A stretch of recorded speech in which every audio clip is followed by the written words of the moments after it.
So welcome everyone to this invited lecture given by Professor Stefan Pfenninger from Open to Transparent Energy System Modeling for the Next Quarter Century. Dr. Pfenninger is an Associate Professor of Sustainable Energy Systems at the Faculty of Technology, Policy and Management at TU Delft. His research focuses on understanding technical, economic and environmental trade-off between different possible ways to build 100% clean and renewable energy systems. Together with his team, he investigates three broad areas. One, understanding the variability of renewable energy spatial scales, ranging from individual buildings to the entire continent. Two, designing energy systems that can deal with and thrive on this variability. And three, exploring decision space of trade-off between sustainable energy and other issues. He created and currently leads the development of the open source energy system model tool Calliope, and he's also the creator and lead developer of the Renewables Ninja, a platform that allows users to simulate wind and solar power plants worldwide. Please join me in welcoming Professor Pfenninger.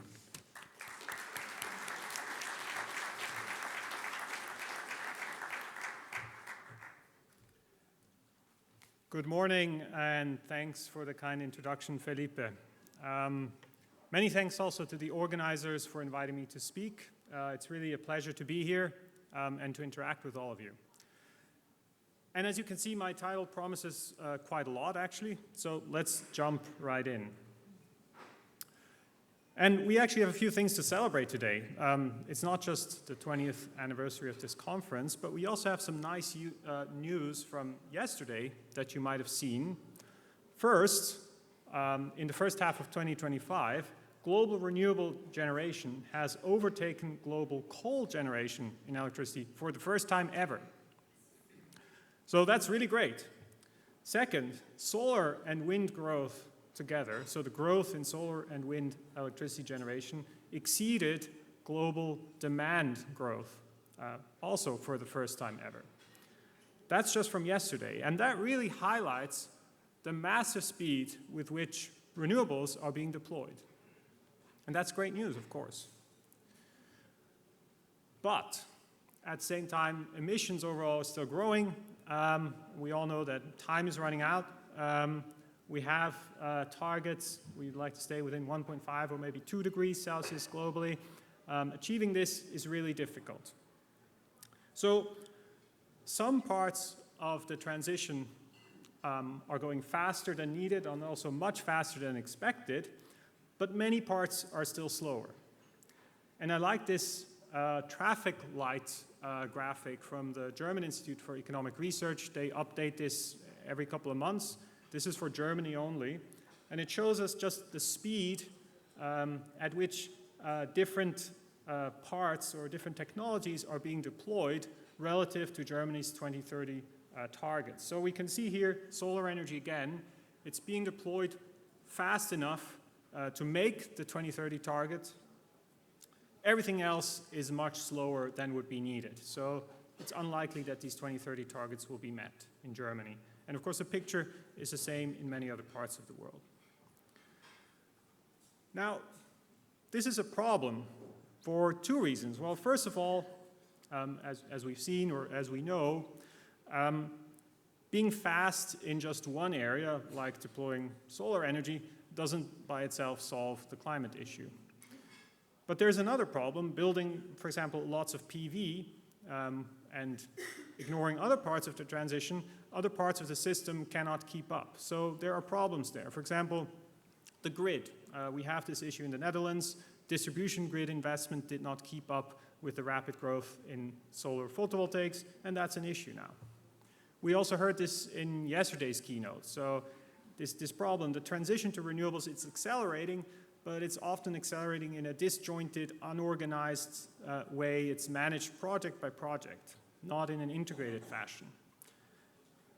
Now, energy system models in theory should actually help us do this in a more coordinated way. So not just across the power system here, the green parts, but also the rest of the energy system, which also has to decarbonize industry, transport, aviation, heating, cooling, and the whole rest of the economy. That's the whole point of looking at the system as a whole and not just its parts. So looking forward to the future, what can we as energy system modelers do to better fulfill our potential to actually help this transition? Okay, so before we talk about the future, let's go back in time a little bit. 1984, that's the year the original Terminator movie came out. I don't know how many of you in the room have seen it, but you've probably heard of it. It's fear of AI, killer robots traveling back in time, that kind of thing. That was very on topic in the 1980s. It seems like in 2020s, we're still afraid of AI for slightly different reasons. But there's also other interesting stuff that was happening back in the 80s and that are still relevant for us today.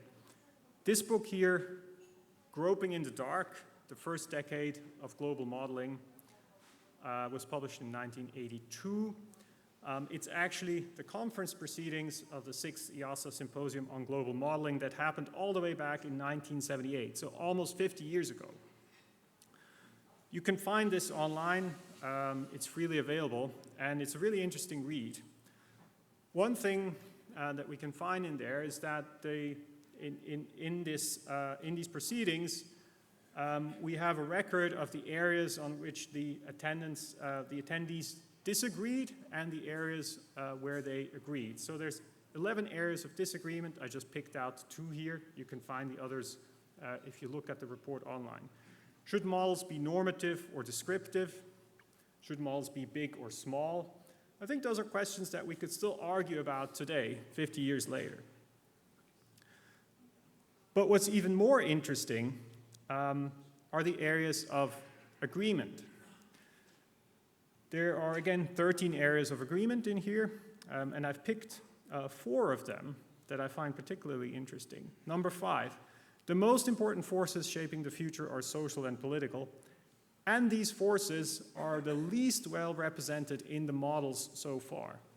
Now consider we're in the 70s, 50 years later, we're still struggling with this. Then 10, 11, 12, this is mostly about transparency, openness. Number 10, non-technical audience should be able to understand the model's assumptions. Number 11, modelers should share their data as much as possible. Consider that at this point in time, concepts such as free software, open source software, open data didn't even exist yet. So the language is different, but the ideas are here. And then number 12, model users should be involved in the modeling process as directly and frequently as possible. Now, I find it really interesting that we have all of this written down back in 82. And I want to talk especially about these 2 things, so social factors and transparency today. And why have we been discussing these for such a very long time? So if we fast forward to 2014, I thought it was a good idea to also write down challenges for energy system modeling. And these are the 4 areas that I came up with back then. And I think that on the first 2 in particular, we actually did a pretty good job. And that's really good, because to have any hope of meeting at least some of our global climate targets, we need a lot of local action. Small local efforts that together add up to a global shift. And having high-resolution models that can tackle the system's technical complexity, that can really help to inform those actions. But the second set of challenges, the ones in purple down here, they're maybe even more important for models to really be relevant and remain relevant and become more relevant for informing this local implementation action. So I'm going to simplify this down a little bit to just transparency and social factors. I'm leaving aside uncertainty, otherwise there's simply too many things to talk about in the time that we have. And to be honest, I'm also not really sure anymore why I originally lumped transparency and uncertainty together into one box. This was my first PhD paper, so I hope I can be forgiven for this. But today, let's look at these 2. And maybe even look into ways that would potentially allow us to deal with both of them simultaneously. Okay, so introduction is out of the way, let's very briefly talk about the progress in resolution and complexity, and then really go into these gaps, transparency and social factors, and what to actually do about them before jumping to some conclusions. So, resolution and complexity. And I think I'm just going to say that, well, I've said it already and I'll repeat it again, that we've really made great progress on these. Spatial resolution, temporal resolution, sector coupling, this technical complexity of having sector-coupled models. And when I was preparing for this, I thought, well, I'm going to show some examples and the evolution of all this through time. But to be honest, if I do that, I will run out of time simply doing that. There are so many examples to list, including examples from many of the people in the room here. If we just look at the conference program, we see work that's been presented already or presentations that are yet to come that really highlight this point, that we're really doing a very good job on this. I still want to just show one example, of course, to really highlight how models are not just high resolution in space, high resolution in time, tackling this energy sector complexity, but moving also beyond complexity in just the energy system itself, to look at connections between energy and environment, energy and water, exactly the kinds of things that we care about at this conference.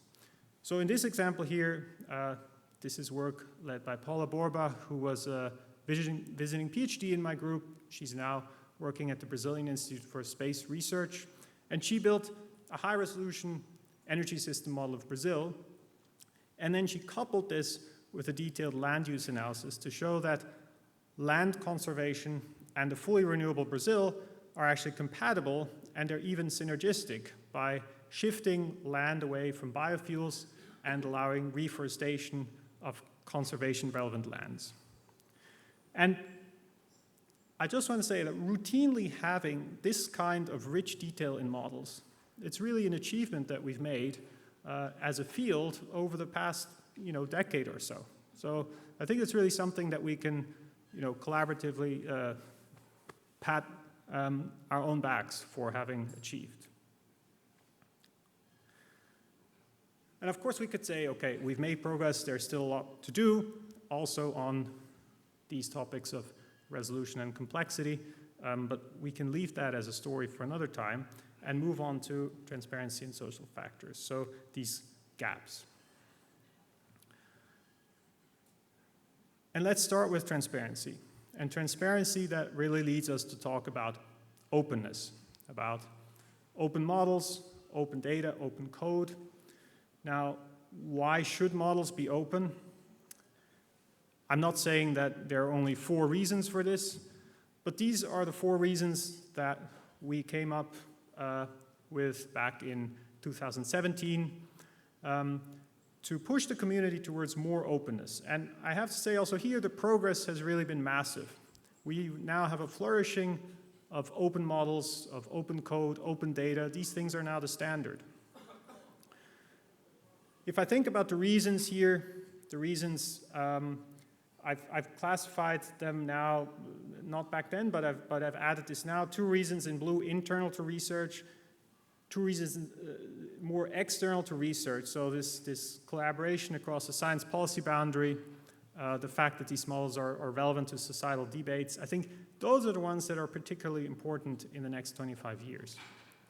And all of this, when you come to really think about it, it's really not about openness per se, but about transparency and understandability. It's about understanding what's really inside a model. So this is a lot more than putting some code or some data up on GitHub or another open repository. So you could say, okay, this whole transparency thing, isn't this a solved problem? And we've seen that complexity and resolution of these models is increasing, has increased and is still increasing. Openness of code and data has increased, is still increasing. But to some extent, don't these 2 trends maybe also almost cancel each other out? This transparency and understandability, have we really achieved it? And this is from a paper, Scheller et al., where they find that PhD candidates rate model usability as lower than senior researchers, and they found that often these PhD candidates invest very large amounts of effort to get a full picture of the model. Now, if even a PhD candidate finds it hard, where the supervisor is probably sitting next to them, the supervisor that probably built the model to begin with, how then are people even further away from this modeling activity supposed to really make sense of it and do that, within a period of the attention span and the resources they have to actually do that? So perhaps this is not a solved problem quite yet. Let's look at social factors. I haven't really defined this very well. What are these social factors? And partially I've done that on purpose. But I find it also interesting here to also go back and look at what the community has been saying about this. Again, we can look at the same report from '82, and one of the symposium participants is quoted here: "The final task is to represent the behavior of social groups within a model." And we can fast forward again to 40 years later. Diana Süsser and her colleagues concluded that users want better models recording the representation of environmental and social factors. And there are many other examples in these 40 decades where this call has been made for integrating social factors into these energy system models. And we can ask ourselves, why have these calls persisted over these decades? Is it that no progress has been made, or progress has been made but only slowly, not quickly enough? Or is it maybe that integrating these social factors into models such as mathematical optimization models are just that's just difficult task, or that that paradigm doesn't really suit the integration of social factors? There may be many other reasons as well, and I think this is also something where we could have a long discussion on. So let's just park it and actually look again at an example of how we can integrate a social factor into an energy system model, into a mathematical optimization model. So this is an example from Meijin Chen, a PhD candidate in my group. And I'm going to walk you through this. Here we are using our sector-coupled high-resolution European energy system model. You can see below here on the x-axis which countries are included. And each gray dot on the vertical spread here represents a single near-optimal solution, a possible future European energy system that's fully renewable without any fuel imports. So those are some assumptions that go in there. And we have different possible solutions. So these different gray dots, one of them might represent a system with a lot of photovoltaic generation, another one might represent a system with a lot of wind, yet another one a system where we rely more on electrification than on synthetic fuels, things like that. And we are now looking at how each of these solutions performs across all these countries in terms of one specific metric: how much additional household investment burden it requires compared to historical household expenditures on appliances in these countries to make the heating transition happen. So this metric is normalized by country, and we have this red line here, the historical household expenditure baseline. And then we can highlight one of these possible future European systems. The one here in purple, that's an example where we see that some countries are asked or forced in this model world to invest a lot more into household heating than their historical baseline. And it's also very unevenly distributed. And then we have another solution, the one in green here, where all the countries are actually below their historical baseline, and the distribution is also much more even. Now, of course, the optimization here is for total European cost. So it doesn't consider details such as household investment burden. And if we were not to explicitly look into this, we wouldn't even notice that this is potentially a problem. So Majin is calling the original model a disparity unaware model, and she then adds constraints to the model. For example, a constraint that prevents any one country from having a higher investment burden than its historical baseline. And that works. It pushes all of these solutions down to below the red line, and it pushes total system cost up by a few percent. So it's perfectly feasible. But this is still just a crutch. We are adding more economic constraints to a cost minimizing model. So it's a very reductionistic way of depicting these social factors. And ultimately, we are left to wonder whether mathematical optimization is really the right tool, perhaps, to actually look at this kind of problem. And again, that's an interesting topic that we could talk a lot more about, but let's park that thought and move on. So this is the summary so far. We talked about transparency and social factors, transparency, more open source, more open data, complexity and higher resolution also going up, and we're left with the thought that transparency and understandability are still a challenge. And on these social factors, we've seen that there's been calls to include them in models for decades. And there are some solutions. We can apply some band-aids, but it feels a bit unsatisfactory. So, what should we do? And as a reminder, I also said, can we maybe make progress on both of these in some way at the same time? This book I really highly recommend, Escape from Model Land by Erica Thompson. And Erica looks at how mathematical models are built, models on a range of topics, the spread of COVID-19, global climate models, and many others more. And one of her arguments in this book is that when you make a model of a socio-technical system, such as decarbonization or the energy system, then you create a model land, and that model land is not an objective representation of reality. It takes on the social context, the assumptions, the biases, and so on of the person making the model. Now, you might say, whoa, wait a moment, that's a problem. The biases of the creator, they should not enter into the model because the model should be purely objective. Or you could say, hey, that's actually a feature. It's not a bug. Because we can see that, okay, society is already entering into these models indirectly via the role of the person making the model, via the processes that lead to this model being made.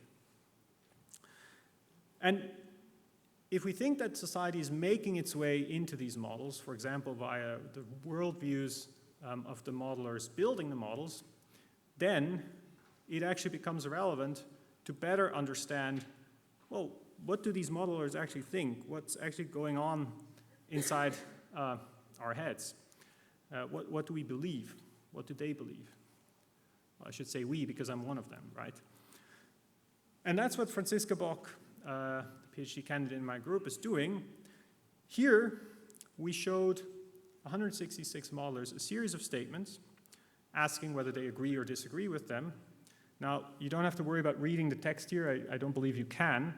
The point is that we have 18 statements, and we see a very clear pattern. You can go look at the paper online or in the slides later if you want to read these statements in more detail. So we have some large areas of consensus here. At the bottom, where the bars are mostly green, those are statements that most of the respondents agree with. At the top, where the bar is mostly purple, that's statements where most of the respondents disagree with the statement. So there's consensus. For example, statement number 18. Even recognized modelers are biased so that their analyses and recommendations should be scrutinized. Most agreed on that. I think that's a sensible statement. The interesting part is in the middle, where we actually see polarization. So there are some statements where about half of the respondents agree and about half of the respondents disagree with the statement. For example, statement number 6. In their work, modelers can ultimately get to the objective truth. Now, I think we have a little bit of time to do a little experiment and see what you in this room think about that. So let's see how that goes. So we have the statement, in their work, modelers can ultimately get to the objective truth. Now, if you agree with that statement, please raise your hand. And don't be shy, I'm not going to pick on anyone. So let's see if that works. Raise your hand if you agree with the statement here, in their work, modelers can ultimately get to the objective truth. Yes, excellent. The response rate is pretty good. It's not going to be a very quantitative study because I'm just eyeballing the room and estimating how many hands I see. Okay, so the statement, in their work, modelers can ultimately get to the objective truth. If you disagree with the statement, so you think modelers cannot get to the objective truth, please raise your hand now.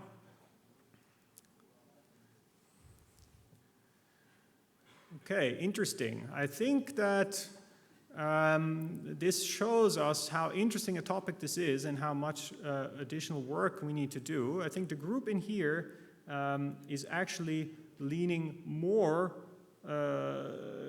quite visibly more towards disagreeing with the statement. Now, I'm not saying, I mean, there's no right answer here, right? But it's interesting to see, actually, how different communities, how different groups of people see these issues. And it's also something we go into a little bit in this paper. So thanks for that.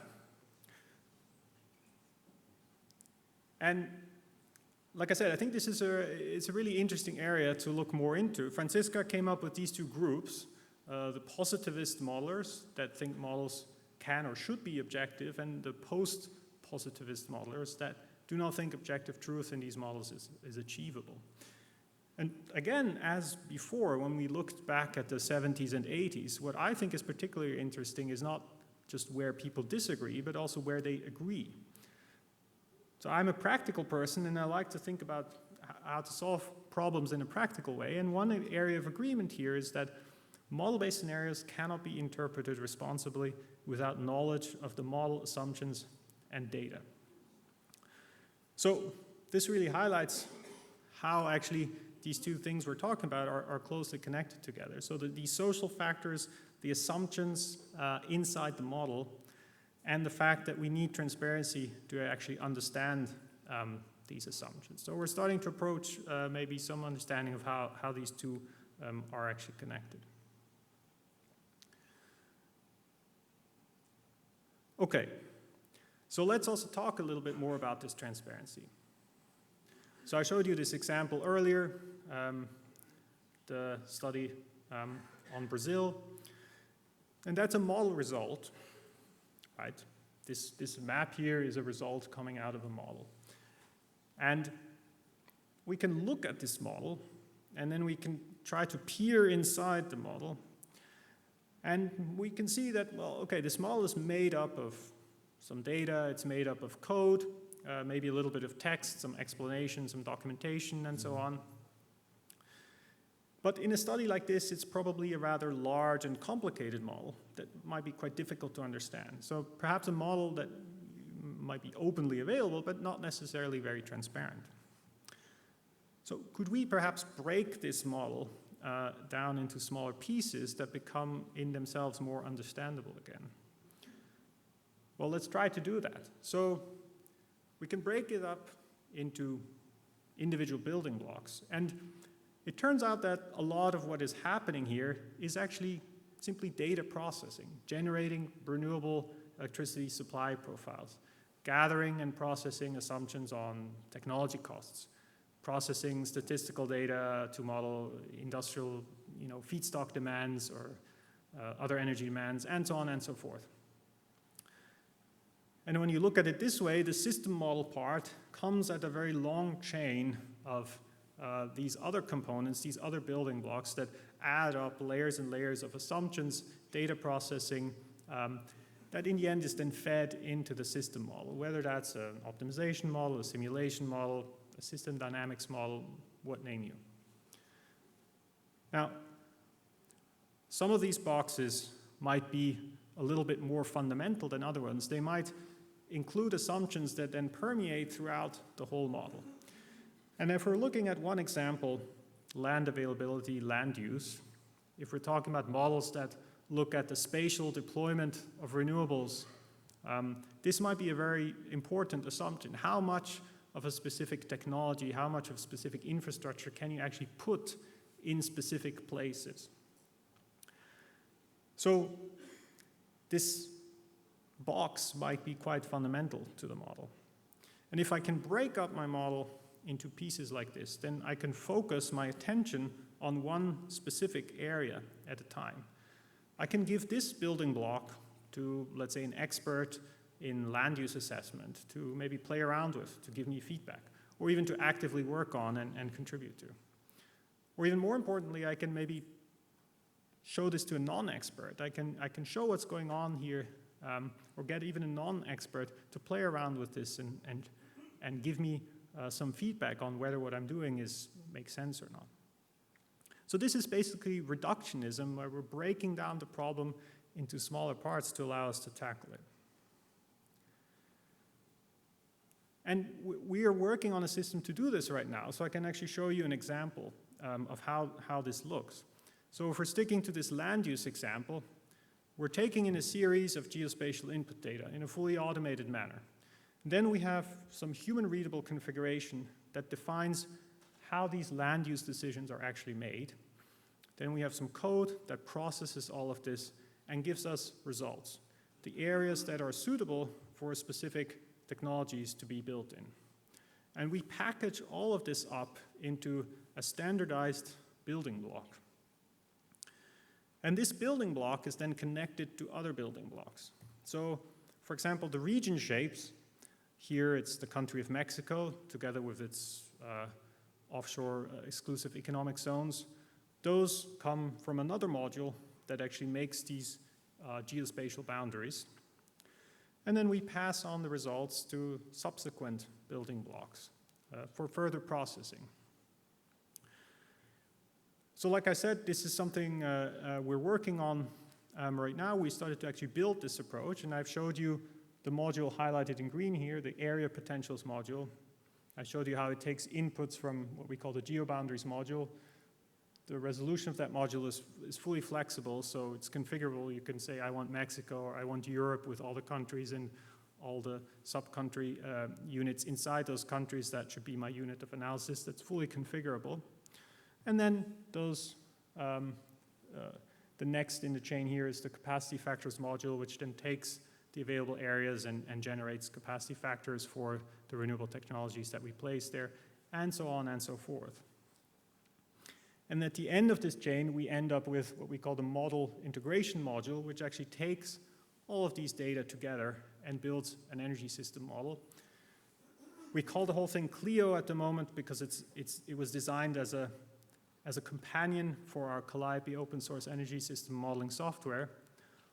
But the key point is that by customizing this final step, this integration module, it's fully model agnostic. You can use this with any other tool, whether it's PIPESA or Energy Plan or what name you. And that's the idea behind this. And the technical implementation of this approach is actually the brainchild of Ivan Ruiz Manuel, another PhD candidate in my group, and him and Jan Launer, another PhD together, are actually leading the implementation of this. So I have to highlight, this is still work in progress. We're actually working on it actively as I speak.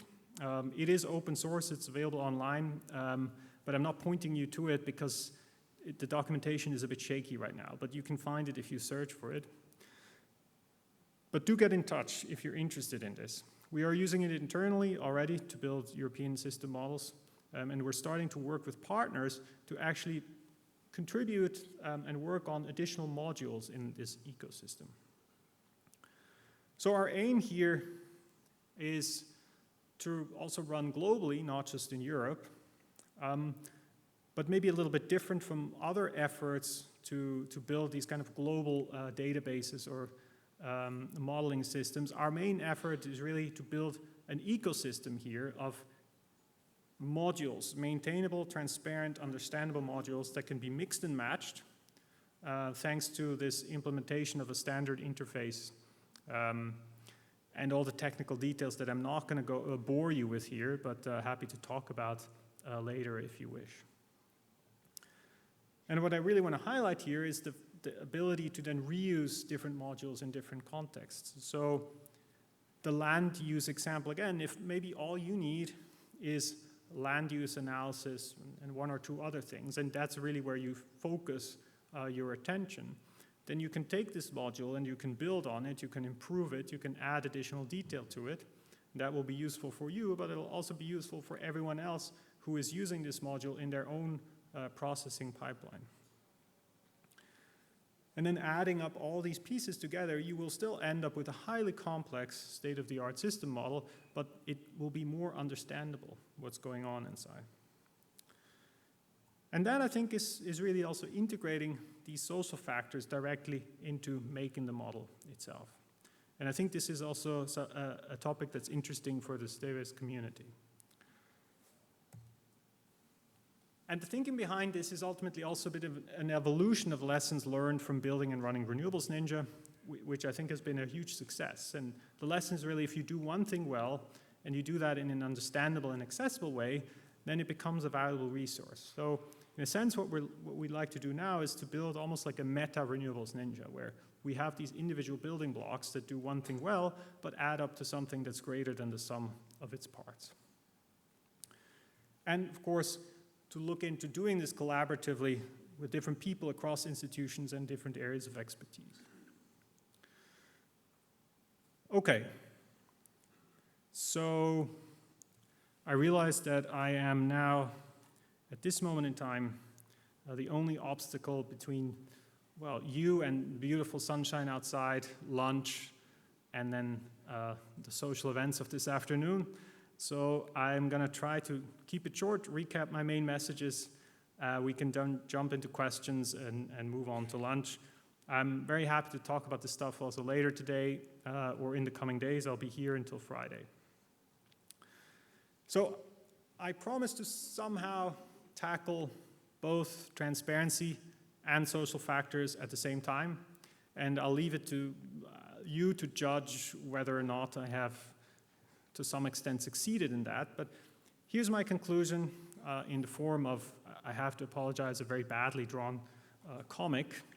So putting people into models can work, but we should also consider bringing models to the people in digestible pieces and better understanding what goes on inside the heads of model builders and ideally also the model users. And I believe that doing this will help us really advance the state of the art in energy system modeling, and will address both transparency and these social factors at the same time. And that's my main conclusion in non-cartoon form. I'd love to talk to you, especially if you're interested in working on and collaborating on these emerging areas of work. So thanks a lot for listening. I'm looking forward to the discussion.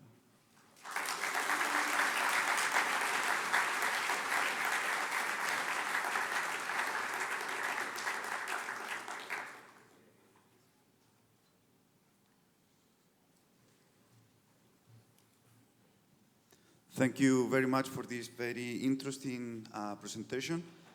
I will go ahead with the first question, maybe two, and then I will open the mic for everyone who wants to ask. So basically, looking at your presentation, I've been thinking that there are many models or type of models that I use. We develop energy system models that are fairly detailed in terms of resolution, time resolution, and then we also use other models that are maybe more spatial resolutions, such as integrated assessment model, also linking energy, water, land systems, and so on. So you have this basically very wide spectrum of models. But then we are basically all aware that of this famous quote that basically says, all models are wrong, but some of them are useful.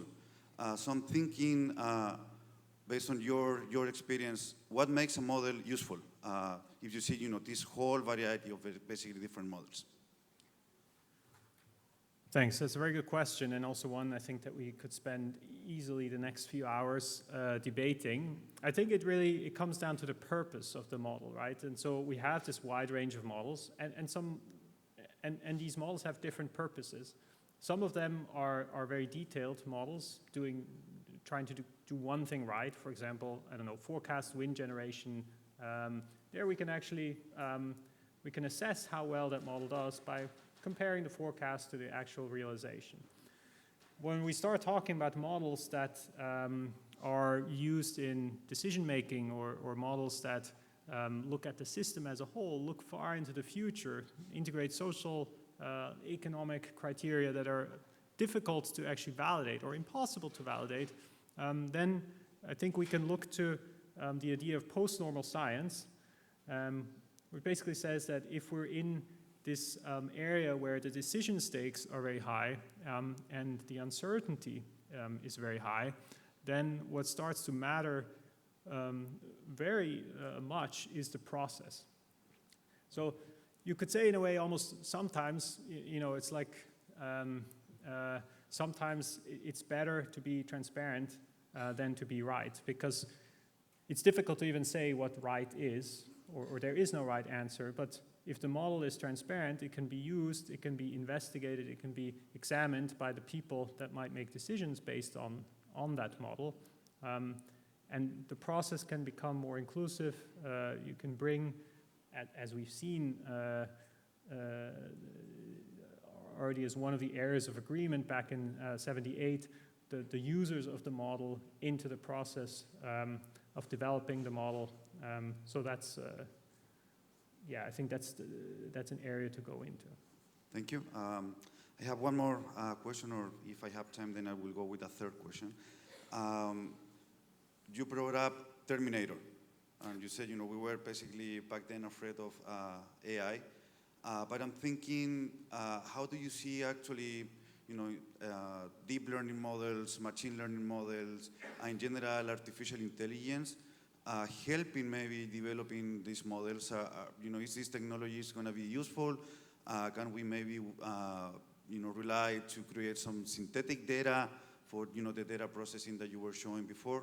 How do you actually see these new type of technologies in helping us developing these energy system models? Yeah, thanks. Also, very good question.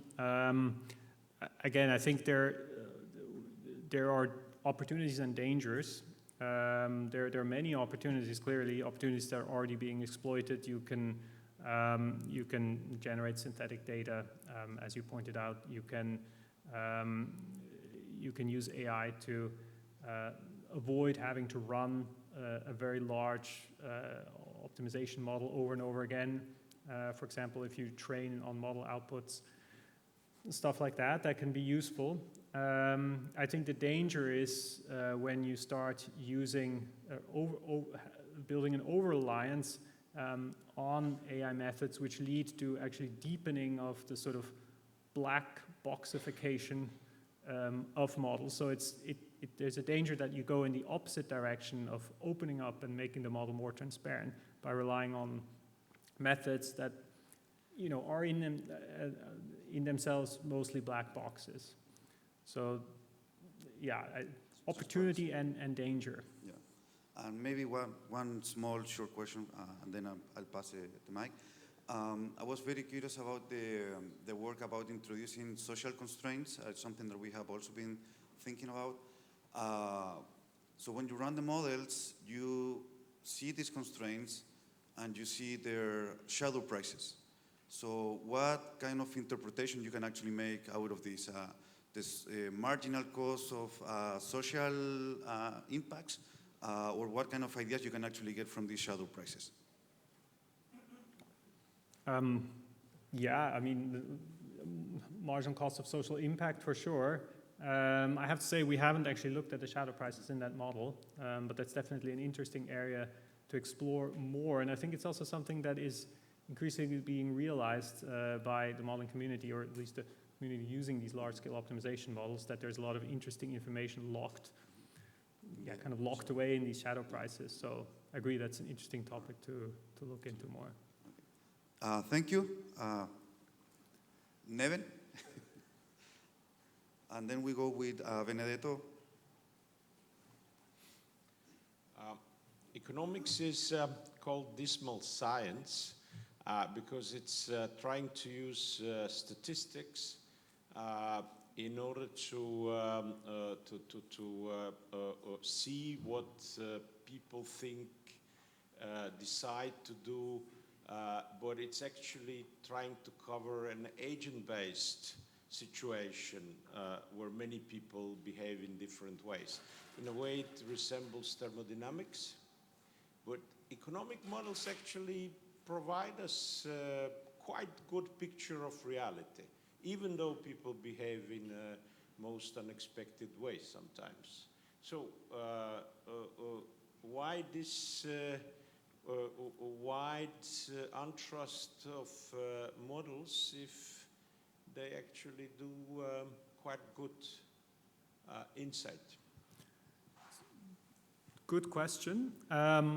So I think it's good to differentiate maybe a bit more explicitly what kind of models I'm mostly talking about here. So we typically call them techno-economic models, right? I think the economists in the room will laugh at this because it's not economics at all.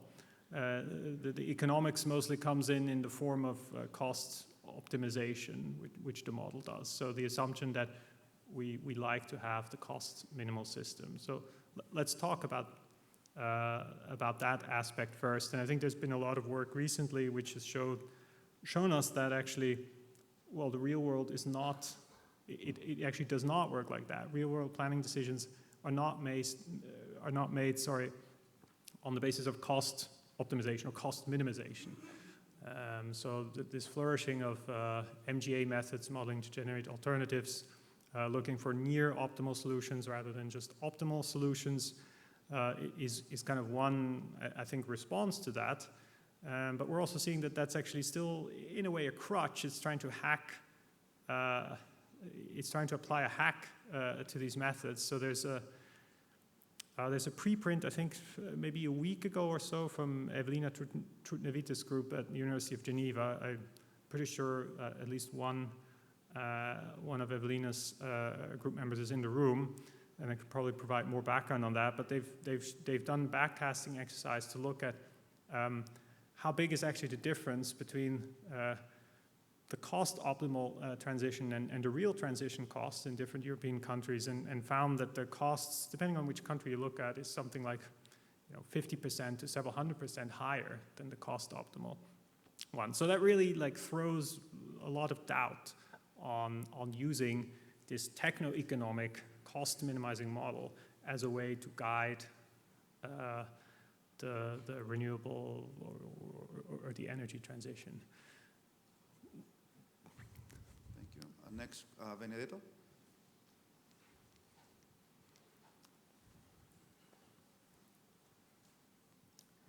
Benedetto Anastasi from Tor Vergata University of Rome. So thanks, Stefan, for the presentation. My question is about understandability. Generally, there is maybe the issue that between transparency and understandability, we are still within the energy modelers community. Okay, I use PIPSA, I'm not using energy plan. Okay, how to understand, how can be replicable my model? My question is, then the results of the model, they go to plan for energy transition of a country, and we try to push the citizen engagement. Please do comments, then we will respond. How do you see this process of understandability for citizens of the results of the model? Because sometimes you say, okay, the Times model, for instance, in my case in Italy, is saying that in 2050 nuclear is still an option, or another model say, no, completely the vice versa, and then the citizen is completely lost. Yeah. Thank you. Yeah, so that's a really interesting question to think about. And I mean, it goes exactly in the same direction as what we were just talking about, right? It's times cost minimizing or maybe social welfare maximizing. But it's very stupid in the sense that if your assumption is, well, the cost of nuclear is relatively to, say, solar PV is low, then the model is going to build nuclear. and it's going to say that's the answer, right? Now the problem arises when someone looks at this and isn't exactly sure what the process was of arriving at the end result, and sees it as maybe a prediction or as the optimal situation which Italy should find itself in. And I think this brings us back to this point of understanding better what's actually going on inside people's minds, not just when they make the models, but also when they look at the model results. So and I think it's an open question at the moment. There's been some work on this, for example, for IPCC reports. How do people actually understand the graphics, the figures in IPCC reports? Do people actually understand the way that uncertainty is supposed to be communicated in these plots, yes or no? And I think the answer is perhaps, but we don't really know. Like, do the users of this Italian Times study, do they understand that cost minimization went into it, that the assumptions for nuclear power were X and Y, or do they not? Is this idea, for example, of cost minimization, has that come across to the users, and how do the users see that as opposed to the modelers? I think that's an area where we need to do more work to better understand. Thank you. So the gentleman there, and we might have time for one or two more questions. Then Isaac, and then Shir. Good morning. Thank you so much for the presentation. And Stefano Mazzoni from the University of Roma Tor Vergata as well. I'm working on energy system modeling since almost 1 decade as well. And there is one very interesting question that I have to ask you. I agree with you to bring the model to the people, but from a modeling perspective, let's say that there is an input, an output, and attributes that characterize the models. How you believe that the attributes can be specified to different customers, different business model on a country level? Because I think that this is something very difficult to calibrate on the same kind of model if you apply to a country, to another one, or to a stakeholders, or to a TSO. So how you think that the attributes can be customized? Because the transfer function is the same, let's say DNI input, electrical power output, but then there is a big word inside the model that can be differently specified how to use it. Okay, so I think if I understand your question correctly, it's about customizing a model to a specific context, and maybe the assumptions inside the model to a specific context, and doing that in a way that allows you to cover these different contexts within one, let's say, framework or model setup. Yeah, the point is that if you need to bring it to people, the model should not differ too much between input and output, but the specification of the attributes that each user can input in the model can change. Yeah. So I think the example that I showed, for example, for land use, where we make this, some of the assumptions that might have been hidden related to, well, what are the criteria that allow for certain areas to be used or not used to deploy certain technologies? That's something that you can now see. You can show to different users. You can show it to, let's say, a local authority or a local planner versus a national authority or a national planner, and their assumptions or their numbers that they want to put in there might be quite different because they're working on a different scale and in a different context. So I think that, again, this kind of opening up of really the assumptions that go in, all the way starting from the first time you process some of your input data, allows that to happen. So Isaac, and then Shir. Very short questions. We have 3 minutes to finish. Isaac Diner, Universidad Jorge Tadeo Lozano, Colombia. I'm curious about your experiment asking us to raise our hands. And I would like you to ask us to raise our hands in terms of what we prefer, optimization or non-optimization sort of modeling, and then to make a conclusion of what sort of people are we? I'm happy to do that, if I may. Yeah. Okay. I like your suggestion. So let's try this. The question is, do you prefer optimization or do you prefer methods other than optimization, right? For the purposes we're talking about here, let's say designing energy transition planning, 100% renewable futures, right? So it's a bit vaguely defined, but let's give it a go. So raise your hand if you prefer optimization models for this purpose. Okay, I would say 50%. Do you agree? Yes. Yeah. Raise your hand if you prefer methods other than optimization, anything besides mathematical optimization methods.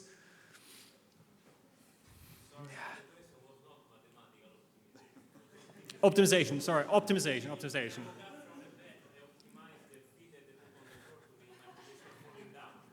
Okay, let's just stick to optimization. I retract the second part of my question. You prefer non-optimization? Raise your hand. I think that we have a roughly 50-50 split, I would say. Are you satisfied with that result? That means that these are people of what sort of wealthy settlement? Yeah. Well, I think it's, yeah, we're running out of time, right? But I think this is something we could discuss a lot more, and I'm also on the fence. Yeah. So one final question from Shir, and we conclude.